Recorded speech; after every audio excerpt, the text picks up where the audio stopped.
Hello and welcome back to Casual Gastronomy. This week, in honor of National Chinese Takeout Day, we are going to be teaching you how to make beef chow fun from home. This recipe requires a few ingredients that you may not find at your usual grocery store, and while it can be substituted, it's better and more fun if you go to your local Asian grocery store. Yeah, you guys have been locked inside all summer. Go on an adventure to the local Asian grocery store. You might find things that you didn't know existed. It'll be a lot of fun and you'll have the authentic ingredients which you can be proud of. Now without further ado, actually with one more further ado, if you like this video, don't forget to hit the like button, and if you want to see more of our videos, don't forget to hit the subscribe button. That's my last ado. Let's get into it.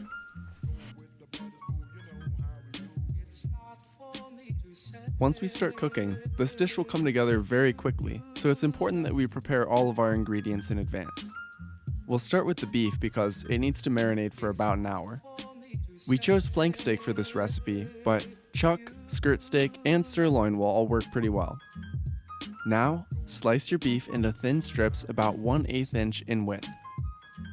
It's easier to achieve thin slices if you put your beef in the freezer for about 10 minutes before slicing it. To marinate the beef, add in 1 tablespoon of soy sauce, 1 tablespoon of Chinese Shaoxing wine, dry sherry works well too, 1 teaspoon of cornstarch, 1 teaspoon of sesame oil, and a half teaspoon of baking powder. The baking powder alkalizes the exterior, which makes it harder for proteins to bond and keeps the meat tender.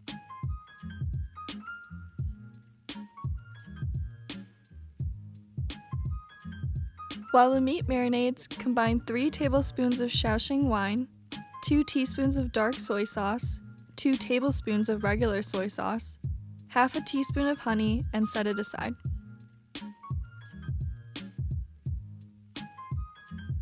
Next, cut 4 scallions into roughly 1-inch pieces.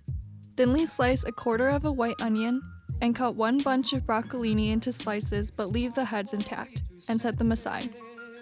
Then finely chop 2 cloves of garlic and 1 inch of ginger and set them aside. You will also need to have 4 to 8 ounces of mung bean sprouts and 12 ounces of fresh wide rice noodles on standby. If you can't find fresh rice noodles, buy dried rice noodles and soak them for 10 to 15 minutes to soften them before cooking. We found these big rice noodle sheets at the grocery store that we had to cut ourselves. Now it's time to stir fry. Make sure you have all of your ingredients nearby because it's going to move very quickly. But don't stress out. You can do this. Put your wok or skillet over high heat. If you can't handle the heat, stay in the kitchen and turn the heat down a little bit. Now, add in 1 tablespoon of oil or fat. As soon as the oil or fat melts or becomes fragrant, add in your beef. Make sure that it's sitting in an even layer so that it all browns evenly. Let it brown for a minute or two. Then take the beef out, add in a little more oil, and throw in your garlic, ginger, scallions, broccolini, and onion. Give those a toss and let them cook for about a minute.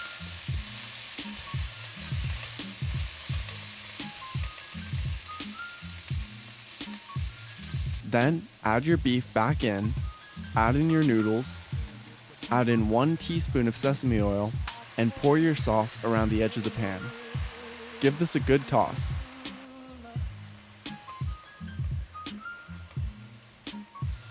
Then, once everything is combined, add in your bean sprouts and a dash of white pepper. Toss your chow fun until everything is well combined, but don't cook it too long, that way the bean sprouts stay nice and crisp. Then, transfer everything to a bowl and serve it up.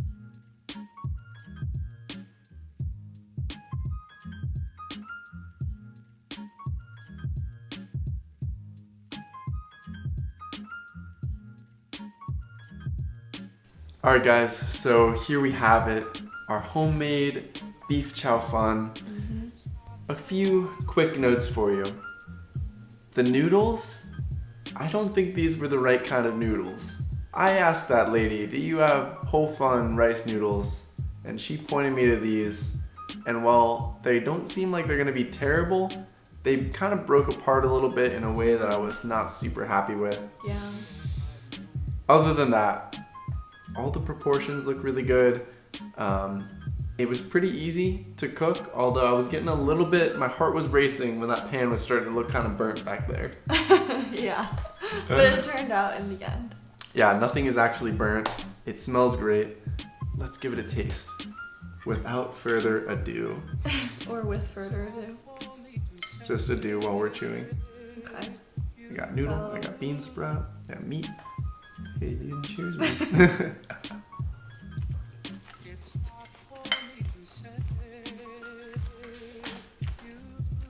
The beef is so good.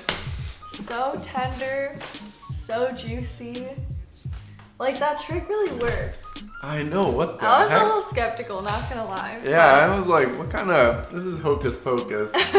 Yeah. This is, I don't know how much I can believe this, but what the heck? That beef is super, like, it's just falling apart. And it's so juicy. It's so much flavor. I hate to say it because I really want to champion vegetables and like noodles and these other things because I know we're supposed to kind of get away from eating so much meat, but the beef is really the star of the show here. I know, and it's a flank steak, so it's not as tender as like different cuts, you know? Flank steak. But this is like, guys, it's so tender. I've had so much flank steak in my life, and it is chewy every time. Mm-hmm. This is literally falling apart. I know. It's amazing. You have to make this dish just for that flank steak alone. Mm-hmm. Other than that dark soy sauce with the Shaoxing wine and that broccolini and the bean sprouts, all these different flavors and textures. I know. And those chewy noodles. Yeah, I love the bean sprouts with the broccolini because they like add the crunch, but while you're eating the noodles too. Yeah, all around this dish is super umami, as they say. I really like it, and it's really not that hard to make at home. It's a fun little experiment if you want to try making one of your favorite Chinese dishes from home. But don't forget to order out as well because you need to support your local Chinese restaurant. They're struggling. Those local businesses. Yes, especially on National Chinese Takeout Day. Mm-hmm. Thank you all for watching another episode of Casual Gastronomy. We'll be back next week with a brand new dish. Maybe we'll redo an old dish. There's only one way to find out. You have to hit that subscribe button, or you can manually type in Casual Gastronomy next Wednesday to find out. That seems a little bit inefficient to me. Agreed. So we'll see you then. In the meantime, peace.